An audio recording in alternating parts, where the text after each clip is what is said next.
Hello students, last class में हमने solid state class 12 unit first का पार्ट 1 पढ़ा था, जिसमें हमने बेसिक इंट्रोडक्शन पढ़ा था कि why any material any substance exist in solid and liquid and gaseous state.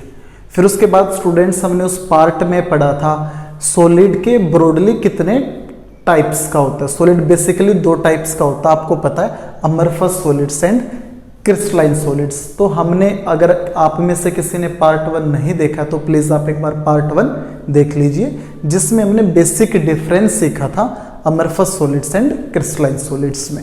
आज हम पार्ट 2 पढ़ेंगे। पार्ट 2 में हम उसी पार्ट 1 से आगे कंटिन्यू कर रहे हैं कि मैंने आपको बोला भी था कि मैं आपको नेक्स्ट पार्ट में प्रॉपर्टीज ऑफ अमरफस सॉलिड्स बताऊंगा। कुछ इसकी इंटरेस्टिंग प्रॉपर्टीज है स्टूडेंट्स, जिस पर हमेशा सीबीएसई में क्वेश्चन आते ही आते हैं, सीबीएसई में खासकर।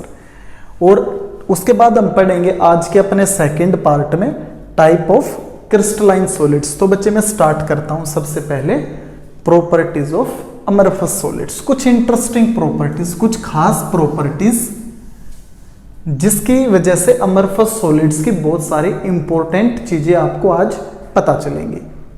देखिए बच्चे, जो क्वेश्चंस फेमस हैं पहले मैं वो आपके साथ डिस्कस करता हूं। तो क्वेश्चन नंबर 1 जो एक इंपॉर्टेंट क्वेश्चंस है, आप प्रीवियस ईयर के एग्जाम्स देखोगे, ये क्वेश्चन फ्रीक्वेंटली आते हैं। क्वेश्चन नंबर 1 क्या है? Why window glasses of old buildings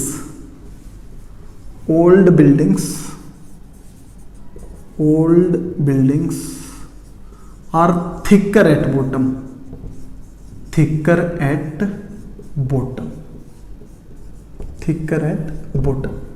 तो जो ओल्ड विंडो ग्लासेस है स्टूडेंट्स, जैसे ये कोई आपका विंडो ग्लास है, तो क्वेश्चन है कि ये विंडो ग्लास है, ये ग्लास विंडो है, तो ये बॉटम पर थोड़े से क्या है, थिकर होंगे। यहाँ ऊपर की तरफ थिकनेस इनकी थोड़ी कम होगी, ये थिन होंगे, लेकिन बॉटम पर ये थोड़े से थिक होंगे। तो ये क्वेश्चन है, तो इसका आंसर हम कैसे लिखेंगे? तो आप देखो, आपने पढ़ा है विंडो ग्लासेस कैसे सॉलिड्स होते हैं, आपको पता है ग्लासेस तो अमरफस सॉलिड्स होते हैं। इनफैक्ट हमने ये भी पढ़ा था अमरफस सॉलिड्स को ही हम क्या बोलते हैं? Pseudo glasses. क्यों?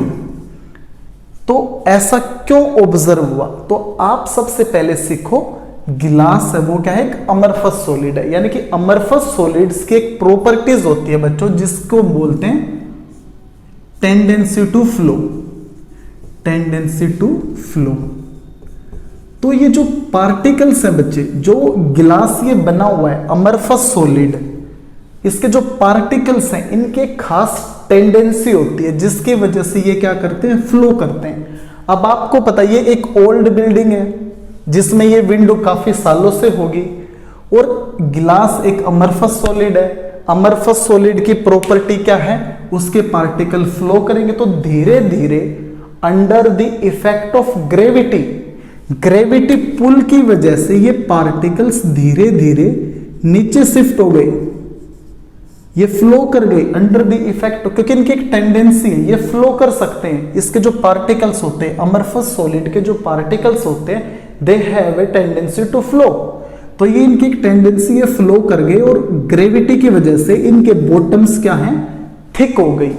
तो आपके घरों में भी बच्चे, अगर जो गिलास की विंडो हैं जो काफी सालों से है, 30 ईयर्स 40 ईयर्स 50 ईयर्स से जो ग्लास की विंडोज हैं, आप उनको ध्यान से ऑब्जर्व करोगे तो वो बॉटम पर थिक होंगे, because glass is a amorphous solid and the particles of amorphous solid have a tendency to flow. तो under the effect of gravity के इफेक्ट में ये पार्टिकल्स नीचे फ्लो कर गए, और ये जनरली ओल्ड विंडो के जो पैन्स होते हैं, ग्लासेस होते हैं, वो बॉटम पर थिक होते हैं। तो ये फर्स्ट क्वेश्चन था जो फ्रीक्वेंटली आता, और ये किसकी प्रॉपर्टी है? अमरफस सॉलिड की। तो गिलास भी एक अमरफस सॉलिड ही है बच्चों, उसकी प्रॉपर्टी क्या होती है? Particles have a tendency to flow, जिसकी वजह से ये थिकर हो गए। अब सेकंड क्वेश्चन क्या है बच्चों, इसी सीरीज में इसी की इंटरेस्टिंग प्रॉपर्टीज पर एक क्वेश्चन आता है। वाई, सेम क्वेश्चन बच्चों, why very old window glasses, old window glasses, window glasses, glasses become whitish और gain milkiness,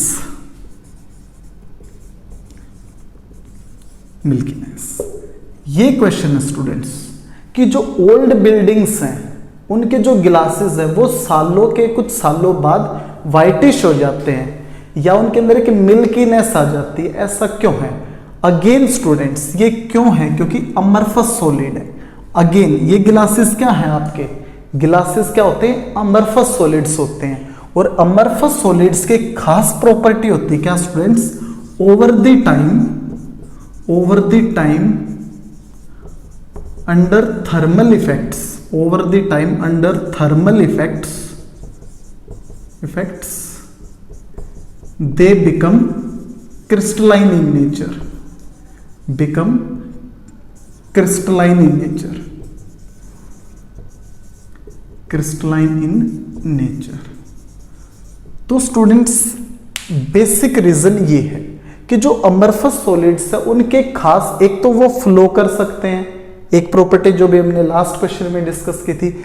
दूसरी इंपॉर्टेंट और इंटरेस्टिंग प्रॉपर्टी क्या है स्टूडेंट्स? ये अमरफस सॉलिड्स कुछ सालों बाद क्रिस्टलाइन नेचर में गेन कर लेते, कुछ क्रिस्टलाइन कैरेक्टर को अडॉप्ट कर लेते, कन्वर्ट हो जाते हैं, ट्रांसफॉर्म हो जाते हैं अमरफस सॉलिड से क्रिस्टलाइन में।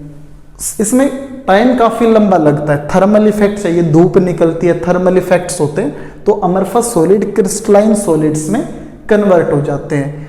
इसी की वजह से जो गिलास है, ग्लास अगेन क्या है बच्चों? एक अमरफस सॉलिड है। तो ये एक अमरफस सॉलिड है, ओल्ड बिल्डिंग है, तो थर्मल इफेक्ट्स की वजह से इसका अमरफस नेचर किस में कन्वर्ट हो गया? क्रिस्टलाइन में। और जैसे ही ये कुछ क्रिस्टलाइन नेचर गेन कर लेगा, अडॉप्ट कर लेगा, कन्वर्ट हो जाएगा, तो इसका अंदर हमें एक वाइटिशनेस नजर आएगी क्योंकि इस मटेरियल का नेचर चेंज हो गया। तो दो इंपॉर्टेंट प्रॉपर्टी आपने सीखी। First, amorphous solids can flow, उनके पार्टिकल्स क्या कर सकते हैं? फ्लो कर सकते हैं, इसलिए इनको बोला भी गया है सुडो ग्लासेस। तो ग्लास की तरह इनकी एक टेंडेंसी, ये फ्लो कर सकते हैं। सेकेंड इंपॉर्टेंट इंटरेस्टिंग प्रॉपर्टी क्या students? They can transform themselves into crystalline material over the longer period of time under the thermal effects। Thermal effects की वजह से इनका अमरफस नेचर क्रिस्टलाइन में कन्वर्ट हो सकता है और जनरली ग्लासेस आपको व्हाइटिश और मिल्कीनेस इनके अंदर ऑब्जर्व होगी ओल्ड विंडो के केसेस में। तो ये दो इंटरेस्टिंग प्रॉपर्टीज थी स्टूडेंट्स जो हमने अमरफस सॉलिड्स की सीखी है। उसके बाद हम अभी जो स्टार्ट करेंगे वो स्टार्ट करेंगे क्लासिफिकेशन या टाइप ऑफ क्रिस्टलाइन सॉलिड्स। जो हमने सीखना है अभी वो है क्रिस्टलाइन सॉलिड्स के टाइप। तो student crystalline solids broadly 4 type का होता है। एक होते हैं मोलिक्यूलर सॉलिड्स, मोलिक्यूलर सॉलिड्स, एक आपके आयनिक सॉलिड, आयनिक सॉलिड्स, थर्ड होता है आपका मेटालिक सॉलिड्स, मेटालिक सॉलिड्स, और जो फोर्थ होता है स्टूडेंट्स वो होते हैं कोवलेंट, कोवलेंट या फिर और नेटवर्क सॉलिड्स, नेटवर्क सॉलिड्स। ठीक है स्टूडेंट्स, तो क्रिस्टलाइन सॉलिड को आप फर्दर 4 कैटेगरीज में डिवाइड कर सकते हो, molecular solids, ionic solids, metallic solids and covalent और नेटवर्क सॉलिड्स। मोलिकुलर सॉलिड्स के जो एग्जांपल है, जैसे बच्चों ऐसे सॉलिड्स जिसमें जो पार्टिकल है वो एक डिस्क्रीट मोलिक्यूल है, जैसे H2, H2 कब? जब ये सॉलिड स्टेट में है, I2 जब ये सॉलिड स्टेट में है, water when it is in solid state, और ये अमोनिया जो एक सॉलिड स्टेट में। तो मोलिकुलर सॉलिड का मीनिंग क्या है? ऐसा सॉलिड मटेरियल जिसका पार्टिकल है वो अपने आप में क्या है? एक मोलिक्यूल है, एक डिस्क्रीट मोलिक्यूल है। तो इनको बोलते हैं मोलिकुलर सॉलिड्स। अब इसके भी फर्दर कुछ टाइप्स होते हैं, वो मैं आपको नेक्स्ट पार्ट में बताऊंगा। अभी मैं ब्रॉडली आपको इन चारों के बारे में थोड़ा थोड़ा इंट्रोडक्शन दूंगा और एक कंप्लीट ओवरव्यू आपको पता चल जाएगा। अब ये H2I2 water ammonia discrete molecule से बने हैं, ठीक है स्टूडेंट्स। अब जैसे ये वाटर सॉलिड स्टेट में है, तो क्या ये इसमें से इलेक्ट्रिसिटी कंडक्ट हो सकती है? क्या ये करंट पास कर सकता है? तो हमारा आंसर क्या होगा? नो, बिकॉज ये सॉलिड स्टेट में है और जिसकी वजह से करंट होता है वो होता है H पॉजिटिव और OH negative ion, H positive और OH नेगेटिव आयंस। अब इसमें आयन, जब ये सॉलिड स्टेट में है तो ये this ions are not free to move, ये तो मूव कर नहीं सकते क्योंकि सॉलिड स्टेट में है। तो ये molecular solids do not conduct electricity, तो ये इलेक्ट्रिसिटी कंडक्ट नहीं कर पाएंगे because ions are not free to move. तो इनकी खास प्रॉपर्टी होती है। तो ये बच्चे आपके मोलिकुलर सॉलिड्स हैं। मोलिकुलर सॉलिड्स में जो बेसिक कैरेक्टरिस्टिक है वो क्या है? सपोज करो ये एक मोलिकुलर सॉलिड है, तो जो इसका एक पार्टिकल होगा वो अपने आप में एक डिस्क्रीट मोलिक्यूल होगा। जैसे I2 एक मोलिक्यूल है, H2 एक मोलिक्यूल है, वाटर एक डिस्क्रीट मोलिक्यूल है, अमोनिया एक डिस्क्रीट मोलिक्यूल है। तो इसमें डिस्क्रीट मोलिक्यूल होंगे and they are not going to conduct electricity because ions are not free to move. HCl भी इसका एक एग्जांपल है। HCl कब? जब एक सॉलिड स्टेट में होगा, ये एक डिस्क्रीट मोलिक्यूल है। उसके बाद स्टूडेंट्स हम आते हैं आयनिक सॉलिड्स पर, जैसे NaCl जो आयन से मिलके बना है, कैटायन और एनायन। CaCl2 जो एक आयन से बना, दो क्लोरीन है जिन पर सिंगल सिंगल नेगेटिव चार्ज और कैल्शियम पर दो पॉजिटिव, तो ये आयनिक सॉलिड है। अब इसमें जो पार्टिकल्स हैं, इस सॉलिड के जो पार्टिकल्स हैं वो बेसिकली क्या हैं? अरेंज्ड हैं किन की फॉर्म में? कैटायन और एनायंस की एक रेंज में डिस्ट्रीब्यूटेड है। ये डिस्क्रीट मॉलिक्यूल की फॉर्म में नहीं है। ये क्या है? कैटायन एनायन, कैटायन एनायन, एक चार्ज पार्टिकल्स का अरेंजमेंट है। यहां जबकि एक डिस्क्रीट मॉलिक्यूल था, यहां एक डिस्क्रीट मॉलिक्यूल नहीं होता, ये आयंस की अरेंजमेंट से बनता, एक एनायन होगा एक कैटायन होगा। अब जब ये सॉलिड स्टेट में है स्टूडेंट्स, सॉलिड स्टेट में, in solid state they do not conduct electricity, they do not conduct electricity. तो ये इलेक्ट्रिसिटी कंडक्ट नहीं करते, they do not conduct electricity. Simple reason, ये इलेक्ट्रिसिटी कंडक्ट नहीं करते सॉलिड स्टेट में, क्यों? Due to because ions are not free to move, ions are not free to move. जब तक आयंस फ्री टू मूव, जब तक ये आयंस फ्री नहीं होंगे मूव करने के लिए, तब तक ये इलेक्ट्रिसिटी कंडक्ट नहीं कर सकते। क्योंकि आपको पता है what is electricity? Flow of charge. Cation और एनायन भी क्या है? एक चार्ज है, ये पॉजिटिव चार्ज है, ये नेगेटिव चार्ज है। जब ये सॉलिड स्टेट में है तो ये मूव कर नहीं सकते। आपको पता है सॉलिड स्टेट के पार्टिकल मूव नहीं कर सकते, जबकि गैस के पार्टिकल मूव कर सकते हैं। लिक्विड के पार्टिकल्स भी एक टेंडेंसी रखते हैं जिससे लिक्विड के पार्टिकल भी मूव कर सकते हैं। ये आपने 9th और 10th में सीखा था। तो सॉलिड स्टेट में these particles are not free to move, इसलिए इलेक्ट्रिसिटी कंडक्ट नहीं कर सकता। टेबल सॉल्ट इलेक्ट्रिसिटी कंडक्ट नहीं कर सकता। लेकिन अगर आप इनको मोल्टन स्टेट में लोगे, अगर आप इनको मोल्टन स्टेट में लोगे, मोल्टन स्टेट और एक्वस स्टेट या फिर एक्वस सॉल्यूशन में इनको लोगे, तब आपका क्या हो जाएगा, इलेक्ट्रिसिटी का कंडक्शन होगा, क्योंकि मोल्टन स्टेट में जब ये मेल्ट हो गया होगा, लिक्विड बन गया होगा, लिक्विड स्टेट में आपको पता है मॉलिक्यूल्स जो पार्टिकल्स हैं वो क्या कर सकते हैं, मूव कर सकते हैं, फ्लो कर सकते हैं। और एक्वस सॉल्यूशन में जब आप डाल दोगे तो Na पॉजिटिव अलग हो जाएगा प्लस Cl नेगेटिव अलग हो जाएगा एक्वस स्टेट में। अब ये आयन क्या कर सकते हैं, मूव कर सकते हैं, मोल्टन स्टेट में भी और एक्वस स्टेट में भी। जब ये मूव कर सकते हैं देन दे कंडक्ट इलेक्ट्रिसिटी। अब ये क्या करेंगे, कंडक्ट करेंगे इलेक्ट्रिसिटी, कंडक्ट इलेक्ट्रिसिटी। तो ये आयनिक सॉलिड्स थे स्टूडेंट्स। तो एग्जाम में जनरली क्वेश्चन आता है कि टाइप ऑफ क्रिस्टलाइन सॉलिड्स क्या, तो आपको लिखने हैं ये टाइप्स। आयनिक सॉलिड के बारे में पूछ सकते हैं आपसे कि ये कब इलेक्ट्रिसिटी कंडक्ट करते हैं, तो या तो ये मोल्टन में या एक्वस स्टेट में ही कंडक्ट करते हैं, सॉलिड स्टेट में कंडक्ट नहीं करते, क्योंकि they do not have particles which are free to move. तो उस टाइम इनके पास पार्टिकल्स नहीं होते जो फ्रीली मूव करें। मोल्टन और एक्वस में ये फ्रीली मूव कर सकते हैं। तो ये था स्टूडेंट्स आपका आयनिक सॉलिड्स। उसके बाद हमारे पास जो थर्ड है वो है मेटालिक सॉलिड्स। मेटालिक सॉलिड्स जैसे आपके आयरन, जो मेटल है, एल्यूमिनियम, निकेल, क्रोमियम एटसेट्रा, ये क्या है, मेटालिक सॉलिड्स है। आपको पता है ये सॉलिड स्टेट में भी, solid state, in solid state they can conduct electricity. ये क्या कर सकते हैं, कंडक्ट कर सकते हैं इलेक्ट्रिसिटी, कंडक्ट इलेक्ट्रिसिटी। तो ये सॉलिड स्टेट में भी इलेक्ट्रिसिटी कंडक्ट कर सकते हैं। आपको पता iron, copper, nickel, zinc, chromium, ये सब मेटल है और ये सॉलिड स्टेट में भी इलेक्ट्रिसिटी को कंडक्ट कर सकते हैं। इंपॉर्टेंट क्या स्टूडेंट्स, ये पॉइंट इंपॉर्टेंट है।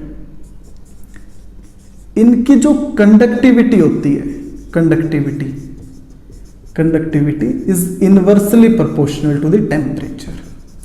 अगर आप टेम्परेचर इंक्रीज कर दोगे तो इलेक्ट्रिकल कंडक्टिविटी, जो आपकी इलेक्ट्रिकल कंडक्टिविटी है वो क्या हो जाएगी, कम हो जाएगी, क्योंकि ये इनवर्सली रिलेटेड होते हैं। इसका रीजन क्या है, इसका रीजन देखो बच्चों, ध्यान से सुनना। टेम्परेचर अगर इंक्रीज होता है तो मेटालिक सॉलिड्स की इलेक्ट्रिकल कंडक्टिविटी कम हो जाती है। क्यों, अभी आप एक एग्जांपल से सीखो।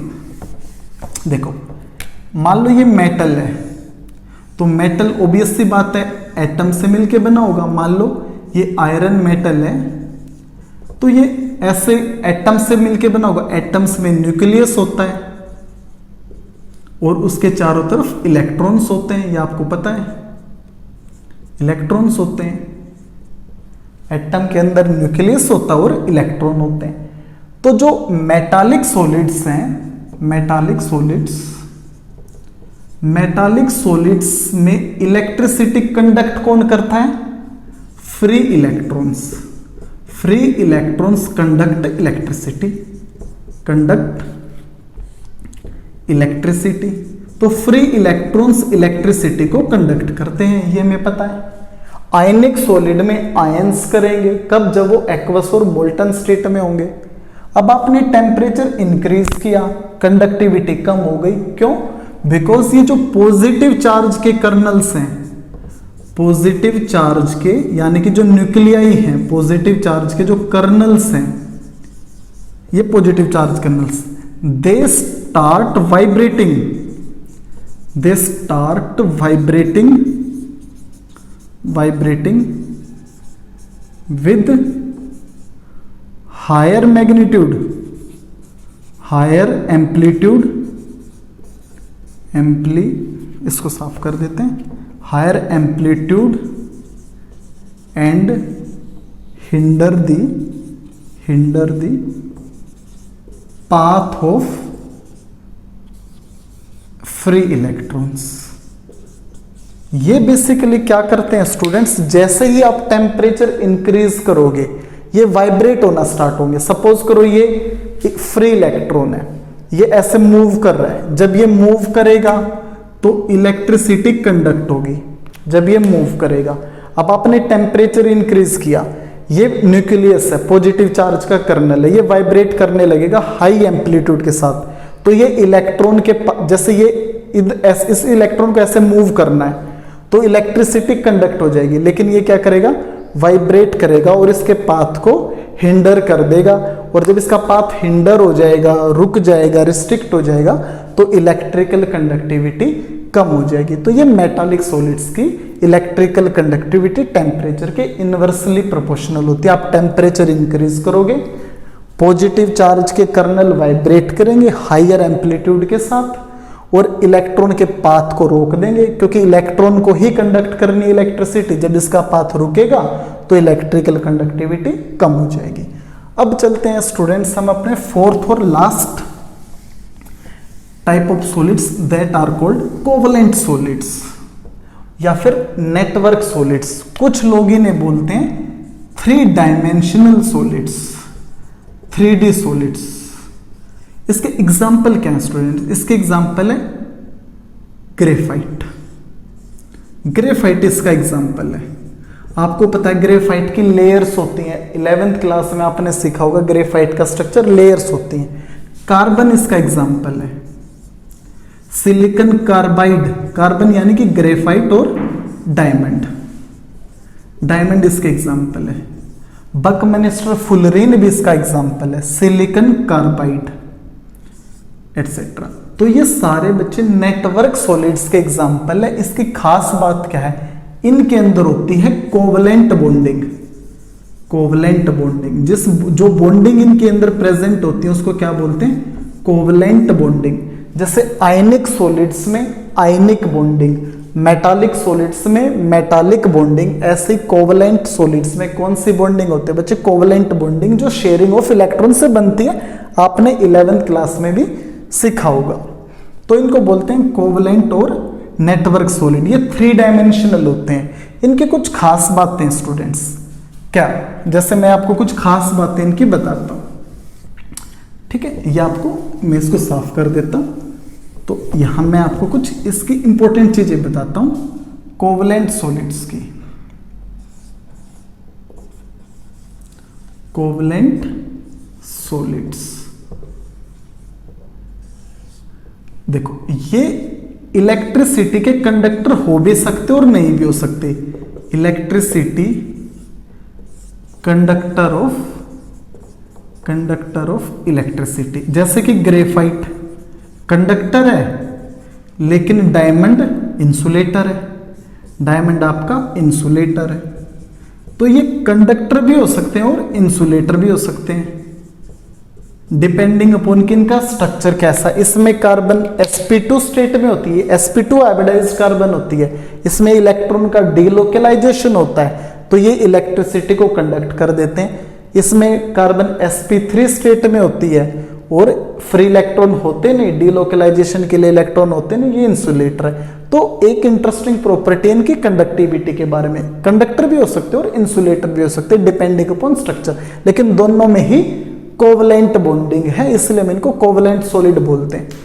इसके बाद जो इंपॉर्टेंट प्रॉपर्टीज है बच्चों वो क्या है, ये मैकेनिकली बहुत स्ट्रॉन्ग होते हैं, मैकेनिकली वेरी स्ट्रॉन्ग, ये बहुत ज्यादा स्ट्रॉन्ग होते हैं, स्ट्रॉन्ग एंड हार्ड। ये मैकेनिकली क्या होते हैं स्टूडेंट्स, बहुत ज्यादा स्ट्रॉन्ग और हार्ड होते हैं। आपको पता है डायमंड हार्डेस्ट मटेरियल है, आपने सुना डायमंड की हार्डनेस सबसे ज्यादा, तो ये मैकेनिकली स्ट्रॉन्ग होते हैं। सेकंड जो इनकी अच्छी प्रॉपर्टी वो क्या है, high melting and boiling point. इनके जो आप स्टूडेंट्स मेल्टिंग एंड जो बॉइलिंग पॉइंट्स होते हैं वो क्या होते हैं, काफी हाई होते हैं। और इलेक्ट्रिकल कंडक्टिविटी का तो हम अभी डिस्कस किया ही था कि इलेक्ट्रिकली कंडक्टर भी हो सकते हैं जैसे ग्रेफाइट, और ये इंसुलेटर भी हो सकते हैं या फिर इंसुलेटर भी हो सकते हैं जैसे डायमंड। तो ये दोनों पॉसिबिलिटी है, डायमंड हो गया इंसुलेटर, ग्रेफाइट हो गया कंडक्टर। तो ऐसे करके बच्चे ये क्लासिफिकेशन था सॉलिड्स का। आज के पार्ट में हमने क्या सीखा स्टूडेंट्स, आज के पार्ट में हमने सीखा 2 इंटरेस्टिंग प्रॉपर्टी किसकी, अमरफस सॉलिड्स की, जिसकी वजह से उनके पार्टिकल फ्लो कर सकते हैं और ओवर द टाइम वो क्रिस्टलाइन कंपाउंड में कन्वर्ट हो सकते हैं। उसके बाद हमने सीखा क्रिस्टलाइन सॉलिड के फर्दर कितने टाइप होते हैं, तो क्रिस्टलाइन सॉलिड के बच्चों 4 पार्ट होते हैं, 4 टाइप होते हैं, molecular solid, ionic solid, metallic solid and covalent solid. Molecular solid में मोलिक्यूल्स होते हैं, डिस्क्रीट मोलिक्यूल्स। आयनिक सॉलिड में आयंस होते हैं, मेटालिक सॉलिड में मेटल्स के एटम होते हैं, और कोवलेंट में नेटवर्क सॉलिड होते हैं, इनको 3D भी बोलते हैं। फिर हमने इनके कंडक्शन के बारे में सीखा कि कैसे कौन कंडक्ट करता है, सॉलिड स्टेट में कौन कंडक्ट करता है, मोल्टन और एक्वस में कौन कंडक्ट करता है। तो ये सारे एस्पेक्ट आपको स्टूडेंट्स पता होने चाहिए, और इनके एग्जाम्पल्स साथ साथ आपको इनके एग्जाम्पल्स भी पता होने चाहिए। तो बच्चों अगर आपको ये वीडियो पसंद आए तो please like, share and subscribe, और पार्ट 3 में हम फिर इससे आगे आपको कंटिन्यू करेंगे सॉलिड स्टेट को ही।